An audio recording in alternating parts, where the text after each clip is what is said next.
کوئی قانونی حیثیت یا وہ فائنل رپورٹس نہیں ہیں جب تک کہ کورٹس ان کی اسکروٹنی نہ کریں.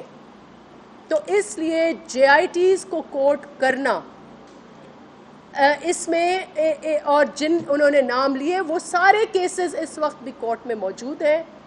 وہ سارے لوگ فیس کر رہے ہیں وہ چارجز, وہ سارے بیل پر ہیں, اور وہی کورٹس جو ان کو اسکروٹنائز کر رہے ہیں, وہی کورٹس بار بار ریمارکس دے رہے ہیں کہ کیا یہ وکٹمائزیشن ہے یا یہ ہمارے فارمر چیف جسٹس کہہ گئے کہ تاثر یہ ہے کہ یہاں وکٹمائزیشن ہو رہی ہے اکاؤنٹیبلٹی کے نام پر.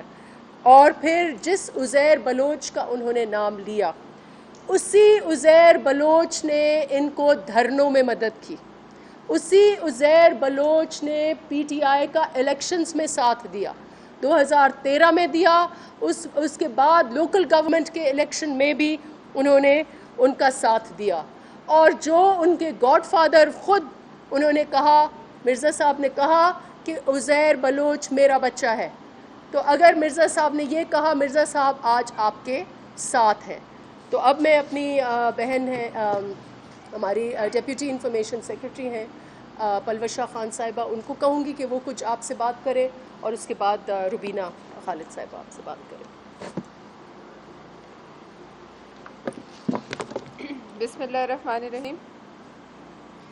سب سے پہلے تو جو مافیا کی ایک بہانے بازی چل رہی ہے, آپ کے توسط سے قوم کو بتانا چاہتے ہیں کہ ہر مافیا کے سرغنہ خود عمران نیازی صاحب ہیں.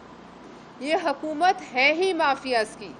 ان کی کابینہ میں سے لے کر ان کے وزراء, ان کے معاونین, کوئی ایک شخص ایسا بتا دیں جو ایک عام آدمی ہو, جو ایک عام ورکر ہو.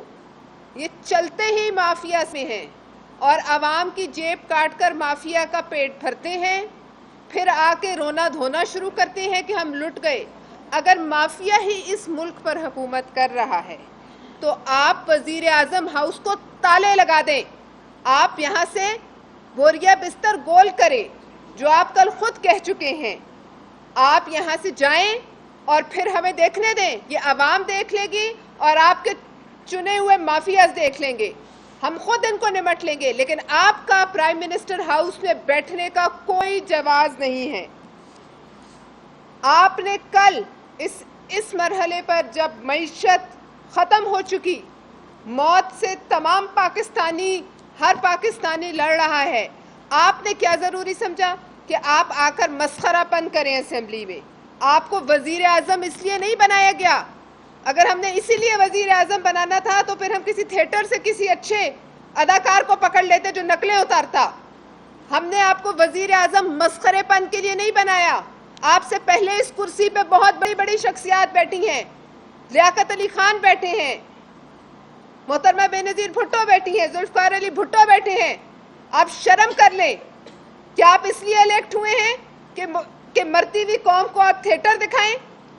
اور یہ میں آپ کو بتا دوں, پرچیوں کے تانے دینے والے, تم تو کروڑوں نقلی پرچیوں سے یہاں تک پہنچے ہو اور ہمارے سر پہ مسلط ہوئے. تم کس کو پرچی کا تانا دیتے ہو؟ وہ جس نے اپنا بچپن جیلوں کی سلاخیں دیکھتے, خاردار تارے دیکھتے, ماں کا ہاتھ پکڑ کے جیلوں کے باہر بیٹھے گزارا, اس کو پرچی کا تانا دیتے ہو؟ تم تو وہ ہو جو دیوار پھلانگ کے بھاگ گئے. تم ان کو تانا دیتے ہو جنہوں نے اپنی جانیں دی. دوسری بات, وہ وزیر پورٹس اینڈ شپنگ کے جو خود ہر قسم کے الزامات کی زد میں ہیں, جن پہ اسلام آباد ہائی کورٹ نے کہا کہ اس نے اپنا مس یوز آف اتھارٹی کیا ہے, جس نے اپنے ایم ڈی کو وہاں سے چلتا کیا کہ اس کے دوستوں کو وہ ٹھیکہ نہیں دیتا تھا, وہ ہمیں جے آئی ٹی کا تانا دے رہے ہیں. آپ جے آئی ٹی نکالیں عزیر بلوچ کی.